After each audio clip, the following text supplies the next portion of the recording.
Hello everyone, welcome to Currentpur. तो आज के डेली करंट अफेयर्स की सीरीज में हम लोग देखेंगे 10 फरवरी 2024 के करंट अफेयर्स को। वीडियो में एंड तक बने रहें। वीडियो के एंड में 9 फरवरी 2024 के करंट अफेयर्स का हम लोग रिवीजन करेंगे और ये करंट अफेयर्स आपके आने वाले सभी कॉम्पिटिटिव एग्जाम के लिए काफ़ी हेल्पफुल होने वाले हैं। तो अगर आप चैनल पर नए हैं तो चैनल को सब्सक्राइब जरूर कर लें, बेल आइकन को प्रेस कर लें ताकि वीडियो की नोटिफिकेशन मिलती रहे। तो चलिए आइए देखते हैं आज का करंट अफेयर्स। क्वेश्चन है पहला कि प्रधानमंत्री श्री नरेंद्र मोदी ने 9 फरवरी 2024 को निम्नलिखित में से किन्हें सर्वोच्च नागरिक पुरस्कार भारत रत्न देने की घोषणा की है। आंसर है ऑप्शन डी, उपयुक्त सभी को। पूर्व प्रधानमंत्री श्री चौधरी चरण सिंह को, पूर्व प्रधानमंत्री श्री पीवी नरसिम्हा राव और डॉक्टर एमएस स्वामीनाथन को। प्रधानमंत्री श्री नरेंद्र मोदी ने 9 फरवरी 2024 को पूर्व प्रधानमंत्री श्री चौधरी चरण सिंह, पूर्व प्रधानमंत्री श्री पीवी नरसिम्हा राव गारू और भारत में हरित क्रांति के जनक डॉक्टर एमएस स्वामीनाथन को सर्वोच्च नागरिक पुरस्कार भारत रत्न से सम्मानित किए जाने की घोषणा की है। तीनों को मरणोपरांत भारत रत्न प्रदान किया जाएगा। 2024 में केंद्र सरकार द्वारा अब तक 5 शख्सियतों को भारत रत्न देने की घोषणा की गई है। इस लिस्ट में दो लोग जो हैं ये देश के पूर्व प्रधानमंत्री हैं और एक पूर्व उप प्रधानमंत्री का नाम शामिल है तथा इसमें एक बिहार के पूर्व मुख्यमंत्री और एक कृषि वैज्ञानिक हैं। 49वां जो मिला है कर्पूरी ठाकुर को मिला है मरणोपरांत, ये बिहार के पूर्व मुख्यमंत्री हैं। लाल कृष्ण आडवाणी ये भारत के पूर्व उप प्रधानमंत्री हैं। चौधरी चरण सिंह मरणोपरांत पूर्व प्रधानमंत्री हैं। पीवी नरसिम्हा राव इन्हें भी मरणोपरांत ये भी पूर्व प्रधानमंत्री हैं और एमएस स्वामीनाथन इन्हें मरणोपरांत और ये कौन है तो कृषि वैज्ञानिक हैं।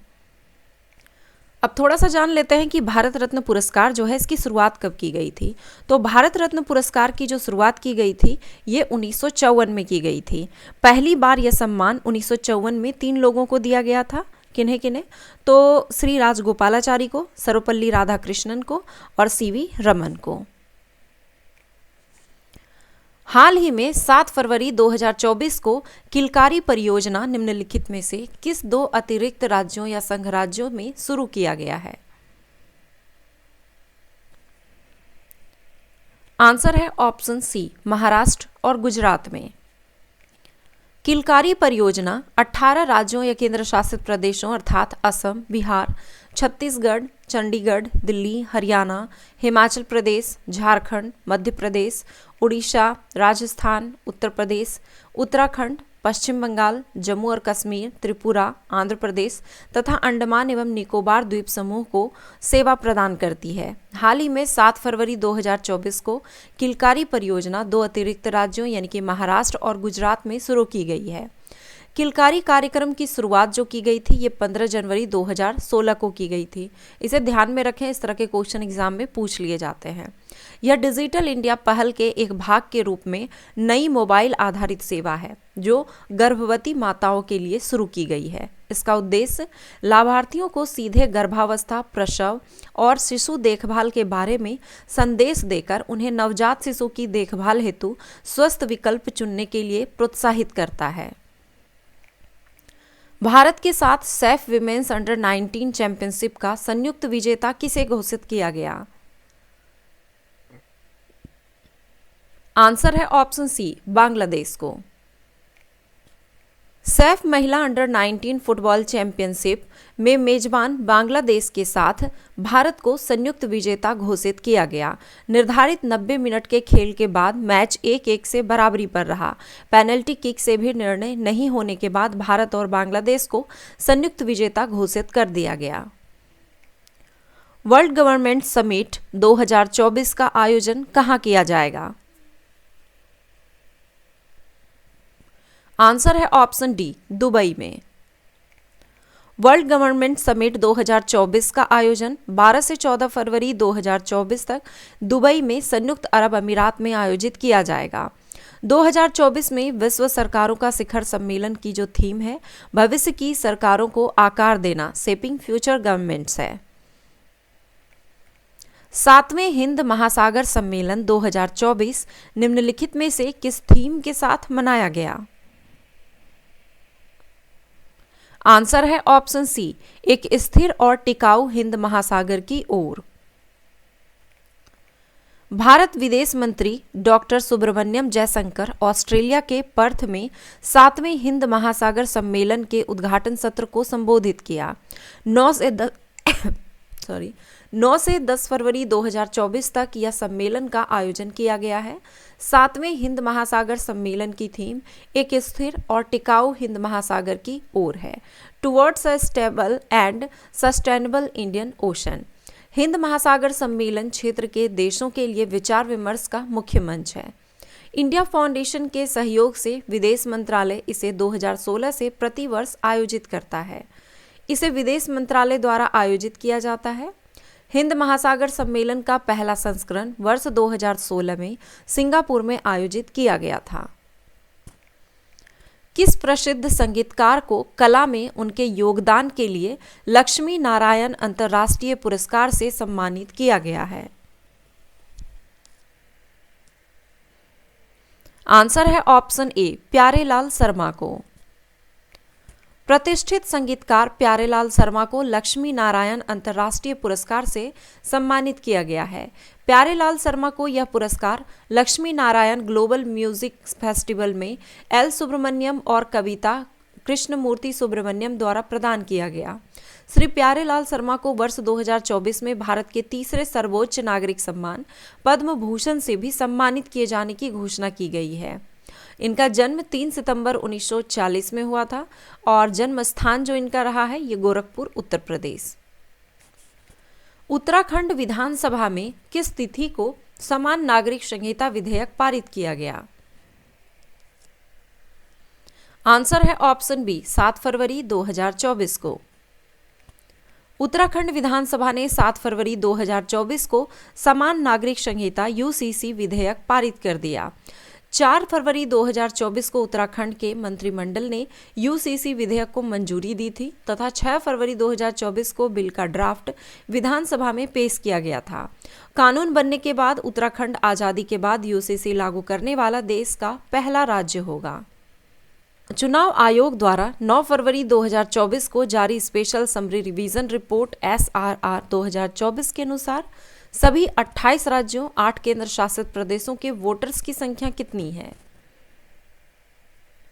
आंसर है ऑप्शन ए, 97 करोड़। चुनाव आयोग ने 9 फरवरी को सभी 28 राज्यों 8 केंद्र शासित प्रदेशों के वोटर से जुड़ी special summary revision 2024 report SSR report जारी की है। SSR रिपोर्ट के अनुसार 2024 में 18 से 29 वर्ष की आयु के 2 करोड़ से अधिक युवा वोटर्स को वोटर लिस्ट में जोड़ा गया है। वोटर डेटाबेस में लगभग 88.35 लाख दिव्यांग मतदाता रजिस्टर्ड हैं। मुख्य निर्वाचन आयुक्त जो है अभी वो है श्री राजीव कुमार, निर्वाचन आयुक्त जो है वो है श्री अनूप चंद्र पांडे एवं श्री अरुण गोयल।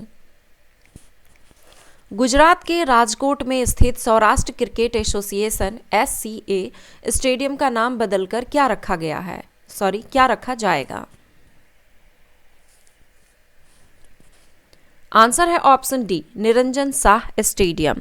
15 फरवरी 2024 को इसी स्टेडियम में भारत और इंग्लैंड के बीच तीसरा टेस्ट मैच खेला जाएगा और इससे पहले इसका नाम बदला जाएगा। जल प्रदूषण की रोकथाम एवं नियंत्रण संशोधन विधेयक 2024 लोकसभा में किस तिथि को पारित किया गया? आंसर है ऑप्शन बी, 8 फरवरी को। संसद ने जल प्रदूषण की रोकथाम एवं नियंत्रण संशोधन विधेयक 2024 पारित कर दिया है। लोकसभा में इसे 8 फरवरी को और राज्यसभा में 6 फरवरी 2024 को पारित किया गया। यह विधेयक जल प्रदूषण की रोकथाम एवं नियंत्रण अधिनियम 1974 में संशोधन का प्रावधान करता है। अधिनियम में जल प्रदूषण रोकने और उसे नियंत्रित करने के लिए केंद्रीय और राज्य प्रदूषण नियंत्रण बोर्ड गठित करने का प्रावधान है। विधेयक के अनुसार प्रावधानों के उल्लंघन के लिए 10,000 रुपये से 15 लाख रुपये तक का जुर्माना होगा।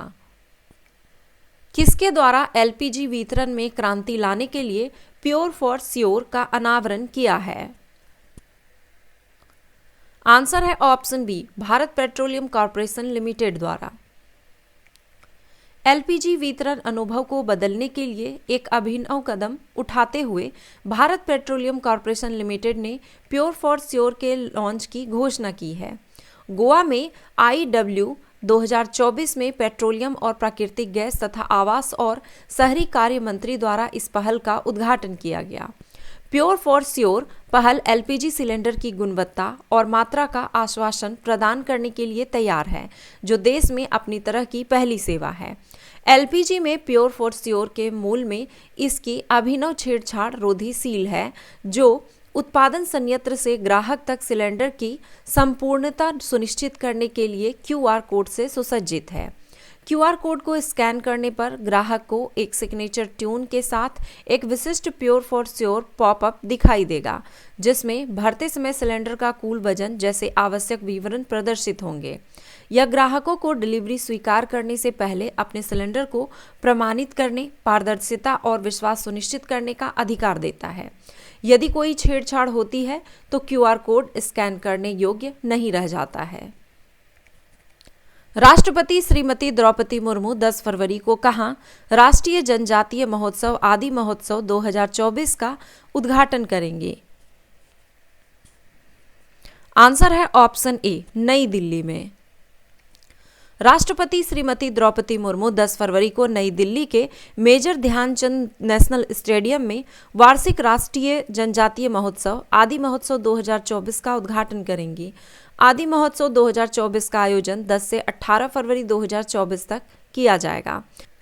आदि महोत्सव आदिवासी कारीगरों की असाधारण प्रतिभा और शिल्प कौशल को प्रदर्शित करने का एक मंच है। साथ ही आदिवासी समुदायों के सशक्तिकरण में बातचीत करने, सीखने और योगदान करने का अवसर भी प्रदान करता है। तो चलिए अब 9 फरवरी 2024 के करंट अफेयर्स का रिवीजन करते हैं। रियाद में जारी वर्ल्ड डिफेंस शो 2024 में भारत के किस स्क्वाड्रन लीडर ने देश के सशस्त्र बलों का प्रतिनिधित्व किया? तो भावना कंठ, कर्नल पोनू डोमिंग और लेफ्टिनेंट अन्नू प्रकाश ने। उत्तराखंड विधानसभा में पेश किया गया समान नागरिक संहिता UCC विधेयक 2024 निम्नलिखित में से किस पर लागू नहीं होगा? तो जनजातीय समुदायों पर यह लागू नहीं किया जाएगा। निम्नलिखित कथनों में से सारे कथन दिए गए सत्य हैं कि 7 फरवरी 2024 को गोवा के बैतूल में इंडिया एनर्जी वीक का आयोजन किया गया। भारत कच्चे तेल का तीसरा सबसे बड़ा उपभोक्ता देश है। वर्ष 2023 तक के आंकड़ों के अनुसार भारत का कच्चे तेल का आयात 46 लाख बैरल प्रतिदिन है। हाल ही में किस रूसी अंतरिक्ष यात्री ने अंतरिक्ष में सर्वाधिक समय बिताने का रिकॉर्ड बनाया है? तो वो ये है ओलेग कोनोनेंको, ये जो कि रूस के हैं। इन्होंने जो रिकॉर्ड बनाया है 878 दिन और 12 घंटे से अधिक समय बिताया। 6 फरवरी 2024 को किस देश के पूर्व राष्ट्रपति बेस्टियन पिनेरा का हेलीकॉप्टर दुर्घटना में मौत हो गई है? तो चिली के पूर्व राष्ट्रपति है।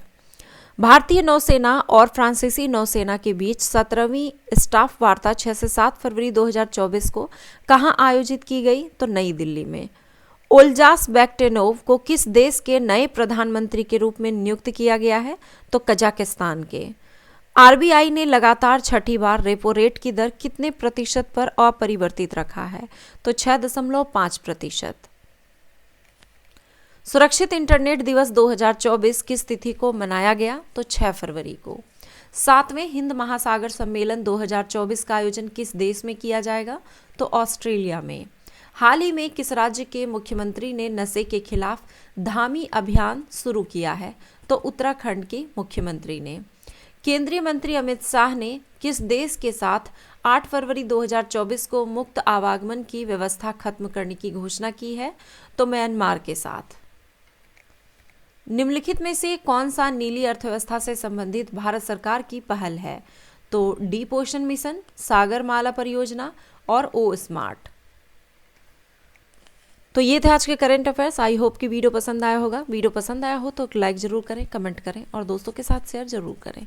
धन्यवाद।